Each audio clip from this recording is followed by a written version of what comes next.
Shalom, selamat pagi jemaat Tuhan. Berjumpa kembali dalam doa pagi online. Ku hidup bagimu.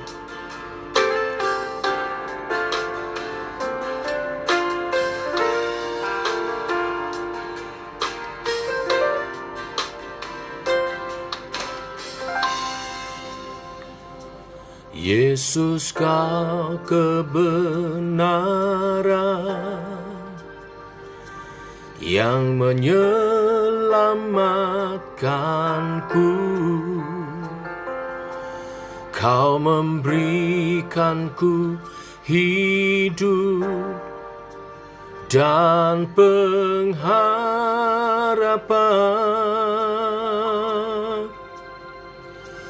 Ku ikut kehendak-Mu, ku perlu anugerah-Mu. Ku nyatakan janjiku kepadamu.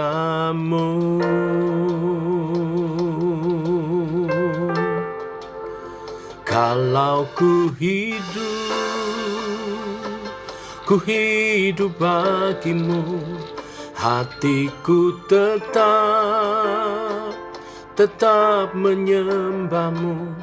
Dunia tak bisa menjauhkanku dari kasih-Mu. Selama ku hidup bagimu, mataku tetap memandangmu. Dunia tak bisa menjauhkanku dari kasih-Mu.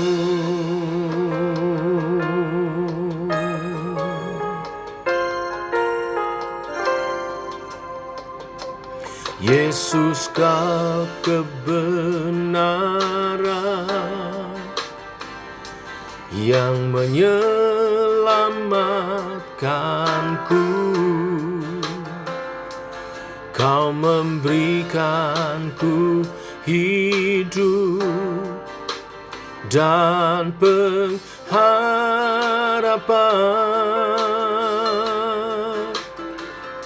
Ku ikut kehendak-Mu, ku perlu anugerah-Mu. Ku nyatakan janjiku kepadamu.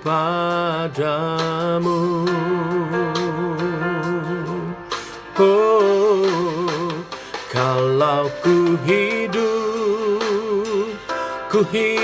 bagimu, hatiku tetap menyembahmu. Dunia tak bisa menjauhkanku dari kasih-Mu. Oh, selama ku hidup bagimu, mataku tetap memandangmu. Dunia tak bisa menjauhkanku dari kasih-Mu. Oh, ku mau hidup bagi-Mu Tuhan, bagi kemuliaan-Mu.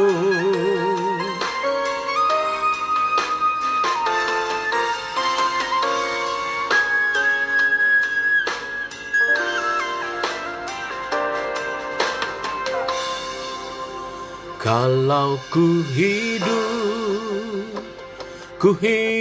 bagimu, hatiku tetap menyembahmu. Dunia tak bisa menjauhkanku dari kasih-Mu. Selama ku hidup bagimu, mataku tetap memandangmu. Dunia tak bisa menjauhkanku dari kasih-Mu.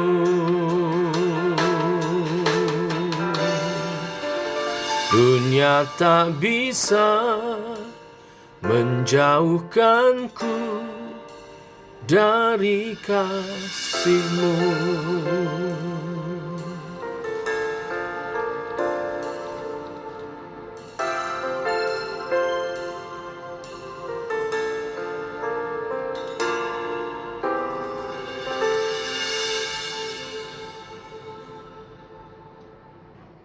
Tiba waktunya untuk kami merenungkan firman-Mu. Firman-Mu lah suluh dan terang bagi jalan kami. Berfirman Tuhan, terangi jalan kami, tuntun langkah kami. Dalam nama Tuhan Yesus Kristus. Amin. Bapak Ibu, kita lanjutkan renungan firman pada pagi hari ini. Kita melompat Matius pasal 16 ayat 13 sampai 20. Dasar pengakuan iman kita. Demikian firman Tuhan. Setelah Yesus tiba di daerah Kaisarea Filipi, ia bertanya kepada murid-muridnya, kata orang, siapakah anak manusia itu? Jawab mereka, ada yang mengatakan Yohanes Pembaptis, ada juga yang mengatakan Elia, dan ada pula yang mengatakan Yeremia, atau salah seorang dari para nabi. Lalu Yesus bertanya kepada mereka, tetapi apa katamu, siapakah aku ini? Maka jawab Simon Petrus, engkau adalah Mesias, anak Allah yang hidup. Kata Yesus kepadanya, berbahagialah engkau Simon bin Yunus, sebab bukan manusia yang menyatakan itu kepadamu, melainkan Bapa-Ku yang di surga. Dan aku pun berkata kepadamu, engkau adalah Petrus, dan di atas batu karang ini, aku akan mendirikan jemaatku, dan alam maut tidak akan menguasainya. Kepadamu akan kuberikan kunci kerajaan surga. Apa yang kau ikat di dunia ini akan terikat di surga, dan apa yang kau lepas di dunia ini akan terlepas di surga. Lalu Yesus melarang murid-muridnya supaya jangan memberitahukan kepada siapapun bahwa ia Mesias. Sampai di sini pembacaan firman Tuhan. Bapak Ibu, pelayanan Tuhan Yesus makin berkembang dan makin menjadi buah bibir banyak orang. Zaman sekarang mengatakan makin viral. Banyak orang membicarakannya. Di satu kesempatan, Yesus bertanya kepada murid-muridnya, kata orang, siapakah anak manusia itu? Jawab mereka, ada yang mengatakan Yohanes Pembaptis. Mungkin mereka berpikir Yohanes Pembaptis yang telah mati itu bangkit. Ada juga yang mengatakan Elia, karena Yesus mengajar dengan penuh kuasa dan mujizat. Ada pula yang mengatakan Yeremia atau salah seorang dari para nabi. Lalu Yesus bertanya kepada mereka, tetapi apa katamu, siapakah aku ini? Yesus bertanya kepada para murid sendiri, menurut murid-murid siapakah Yesus itu? Maka jawab Simon Petrus, engkau adalah Mesias, anak Allah yang hidup. Kata Yesus kepadanya, berbahagialah engkau Simon bin Yunus, sebab bukan manusia yang mengatakan itu kepadamu, melainkan Bapa-Ku yang di surga. Kata bahagia yang disampaikan di sini lebih tepatnya diterjemahkan diberkatilah engkau dengan berkat ilahi, berkat kekekalan. Yesus melanjutkan dengan berkata, engkau adalah Petrus, dan di atas batu karang ini aku akan mendirikan jemaatku, dan alam maut tidak akan menguasainya. Kepadamu akan kuberikan kunci kerajaan surga. Apa yang kau ikat di dunia ini akan terikat di surga, Dan apa yang kau lepaskan di dunia ini akan terlepas di surga. Bapak Ibu, apa yang diucapkan Petrus inilah yang kemudian menjadi pengakuan iman yang menjadi dasar dibangunnya sebuah gereja. Yang di zaman sekarang kita mengenal dengan pengakuan iman rasuli. Demikian kita sebagai gerejanya, jemaatnya Tuhan, harus hidup berdasarkan pengakuan iman ini. Hidup berdasarkan pengakuan iman ini berarti menerima pengakuan iman ini menjadi dasar hidup dalam berpikir, berkata-kata, juga bertindak. Yang pertama, menjadikan pengakuan iman Yesus adalah Mesias, Anak Allah yang hidup, sebagai dasar hidup dalam pikiran kita. Itu berarti menyadari bahwa kita ini adalah umat tebusannya. Bila Yesus adalah Mesias kita, maka kita ini umat tebusannya, milik kepunyaannya. Artinya kita hidup oleh Dia karena ditebus, dan bagi Dia karena kita telah menjadi miliknya. Dasar pemikiran yang demikianlah yang membahagiakan. Oleh sebab itu Petrus dikatakan berbahagialah yang membuat kita ada dalam berkat Tuhan. Sebaliknya, dasar pikiran yang salah bila kita merasa independen, bebas dari Tuhan. Kapan manusia mulai mengalami masalah dan kesengsaraan dan penderitaan? Saat manusia ingin mandiri dari Allah, ingin terbebas dan terpisah dari Allah. Saat manusia jatuh dalam dosa, saat itulah segala penderitaan dan kesengsaraan merampas kebahagiaan manusia. Maka harus terus ada dalam pikiran kita, jadi dasar pikiran kita, bahwa kita adalah umat tebusannya yang hanya hidup bagi penebus. Seperti pujian yang kita baru saja naikkan tadi. Kalau ku hidup bagimu, hatiku tetap menyembahmu. Dunia tak bisa menjauhkanku dari kasih-Mu. Mengapa saudara? Karena kita adalah umat tebusannya, milik kepunyaannya. Yang kedua, sebagai eklesianya, jemaatnya, kita mesti mendasarkan pengakuan iman bahwa Yesus Kristus adalah Mesias, Anak Allah yang hidup, yang nyata dalam perkataan kita. Selain sebagai pengakuan iman yang kita ucapkan, juga kita perkatakan dalam pujian dan syukur. Hematnya, orang yang berbahagia, yang diberkati dalam Tuhan Yesus yang adalah Mesias, Anak Allah yang hidup. Perkataan mulutnya bukanlah kekhawatiran. Perkataan mulutnya bukanlah keluh kesah. Dan juga bukan menjadi sumber masalah dan pertengkaran, melainkan pujian dan syukur kepada Tuhan dan perkataan-perkataan yang membangun. Ini bukan berarti hidup selalu baik-baik saja. Ada kalanya mungkin datang pergumulan dan kesulitan, tetapi yang muncul adalah perkataan iman dalam doa-doa. Sebab imannya kepada Yesus adalah iman kepada Mesias yang adalah Anak Allah yang hidup. Mesias, juru selamat kita, bukan hanya seorang nabi atau tokoh agama, tetapi Anak Allah yang hidup, Tuhan sendiri, menebus dosa kita, rela mati bagi kita. Bila kita memahami ini, maka kita akan terus bersyukur dan tidak ada kekhawatiran.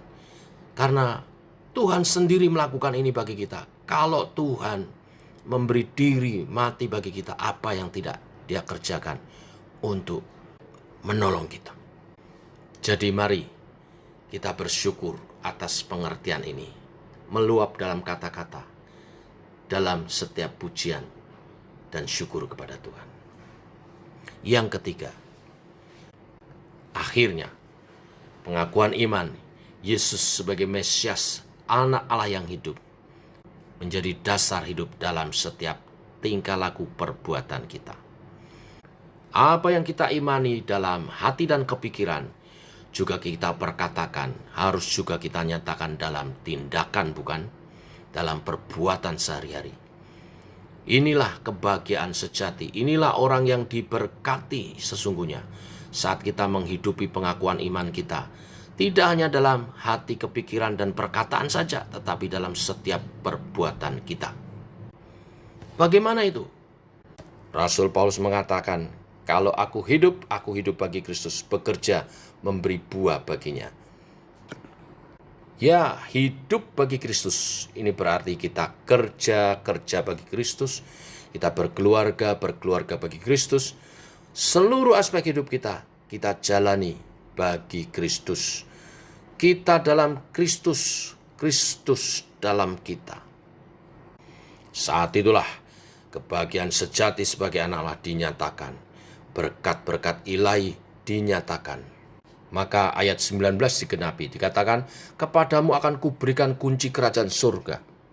Apa yang kau ikat di dunia ini akan terikat di surga, dan apa yang kau lepaskan di dunia ini akan terlepas di surga. Sebagai gereja Tuhan, jemaatnya diberi kuasa kunci kerajaan surga. Mari kita gunakan itu untuk memenangkan sebanyak-banyak orang, supaya membawa mereka masuk ke surga. Melalui setiap apa yang kita kerjakan bagi Tuhan, membawa orang-orang menuju ke surga. Akhirnya kita sampai di ayat 20. Mengapa Yesus melarang murid-muridnya supaya jangan memberitahukan kepada siapapun bahwa ia Mesias? Bukankah ini seperti bertolak belakang? Bukan, Bapak Ibu. Yesus mengatakan demikian karena dia belum menggenapi pengorbanannya di kayu salib. Bila murid-murid lebih dahulu menyatakan siapa dia sesungguhnya, yaitu Mesias anak Allah yang hidup, maka pasti banyak orang akan datang dan akan melindungi dia, sehingga akan menghambat karya penebusan Kristus di kayu salib. Maka dia berkata, jangan beritahu kepada siapapun bahwa ia Mesias. Tapi setelah Yesus mati di kayu salib, bangkit dan naik ke surga, semua umatnya, jemaatnya, gerejanya, diberi amanat agung. Pergilah, jadikan semua bangsa muridku. Beritakan Injil kepada segala makhluk, supaya setiap orang yang percaya diselamatkan. Inilah berita firman hari ini. Tuhan memberkati. Mari kita berdoa. Bapa, kami mengucap syukur oleh kasih dan anugerah-Mu, rahmat-Mu baru. Demikian pagi hari ini, Kau meneguhkan iman kami kembali. Mereview khotbah hari Minggu, dasar hidup orang percaya adalah pengakuan iman. Yesus adalah Mesias, anak Allah yang hidup. Mesias artinya juru selamat yang diurapi, bukan sekedar nabi atau tokoh agama. Yesus adalah Mesias yang diurapi, yang adalah Tuhan sendiri, yang rela mati, berkorban bagi umatnya, untuk mengalahkan maut dan memberi anugerah hidup yang kekal. Biarlah kami sebagai umat Tuhan hidup berdasarkan pengakuan iman ini, yang nyata dalam setiap apa yang kami pikirkan, perkatakan, dan kami lakukan. Sehingga kebahagiaan yang Kau janjikan nyata atas kami semua. Terima kasih Tuhan buat karya-Mu, Allah Roh Kudus, pimpin kami hidup memuliakan Tuhan sebagai umat-Mu. Dalam nama Tuhan Yesus kami berdoa, kami bersyukur. Amin. Demikian saudara doa pagi kita. Selamat pagi. Shalom.